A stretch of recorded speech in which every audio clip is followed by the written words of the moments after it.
Guys, welcome back to my channel. So I've been into rare plants for a while now, and one thing that I've really owned a lot of in this time is the variegated Monstera.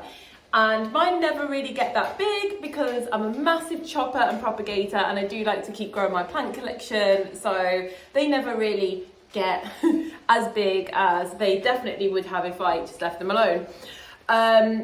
But I wanted to basically talk to those of you that don't really know much about these variegated Monstera plants, how to pick a good plant and what you should look for. So I actually have one I'm away with my family at the moment in Devon, and I left two variegated Monstera here so they could actually be purposely left alone for a bit. But obviously because I wasn't looking after them, they've just grown. And I am now here, and I'm after months and months, well, after about 3 months, and I'm sort of checking in, and we've had a growth spurt because we're in spring, so you know, things have moved a little bit. So this is one I left here. I wouldn't say it's the best example ever of a variegated Monstera. A few half moons would be lovely. A half moon is when half the leaf is white and half of the leaf is green. So for you people that don't know anything about variegated plants or variegated Monsteras, that's just the terminology. It's called a half moon, and a full moon is when the entire leaf would be white. And what I'm going to share with you is that that's not, when people try to promote plants that are very, very white and you don't know what you're doing, you think, wow, look how much white this plant has on it. But I'm going to just explain a little bit about what you actually want to look for when you're getting a variegated Monstera.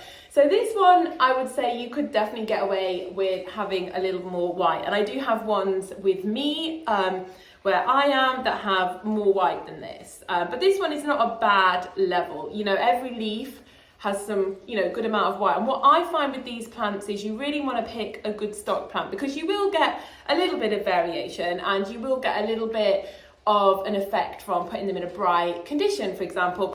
But what I do find with these plants is that the variegation does run relatively stable. So you can get ones that revert and they become more green. A reverted one is basically when the white just stops happening and the leaf is predominantly green or all green.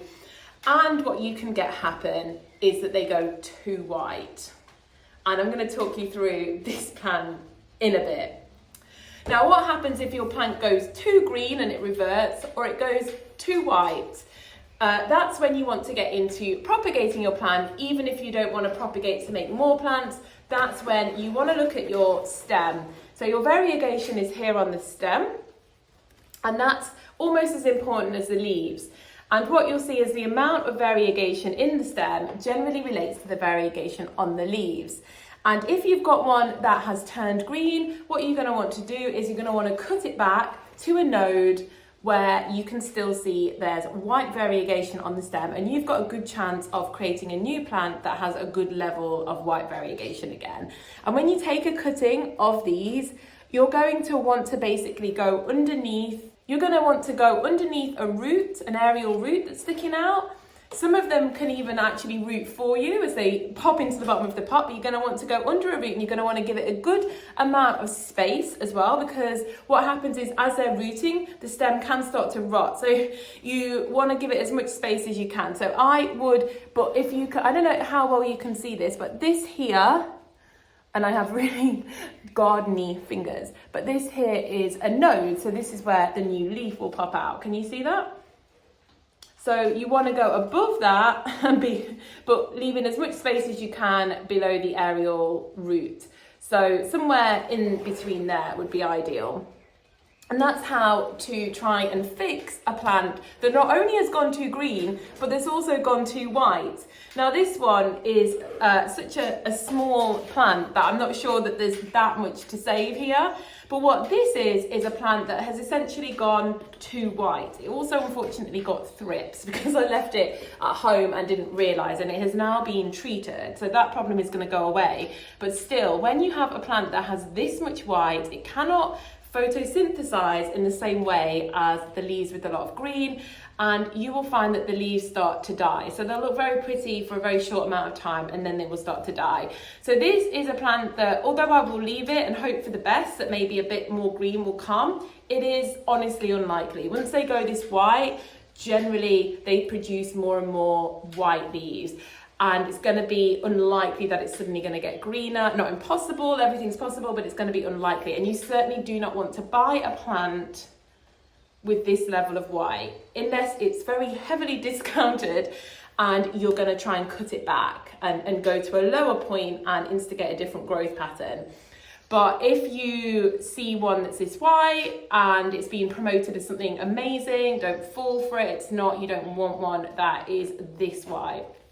But what you can do, if you have one this white, is again, you can just go to the stem. As you can see, this one doesn't unfortunately have, I think I've already tried with this plant to kind of go backwards, and it is sort of running out of stem, unfortunately. But there's probably one more cut that can be made there, and it probably is worth trying, because this is just always going to be a miserable looking plant if it stays at this level. And you're never going to get one like this. It just looks beautiful. So just a little tip, and I thought it would be perfect to make a video while I was here, just because this plant was here. An example of a plant with too much white was sitting in front of me. So I hope that all made sense. When you want to buy a beautiful variegated Monstera, which are a lot more affordable these days, you want to go for something that's roughly this level of variegation, probably a little bit more white, I would say. You don't want to go for one that's very heavily green, because it's not suddenly going to spring out a lot more white, and you don't want to go for one that's super white.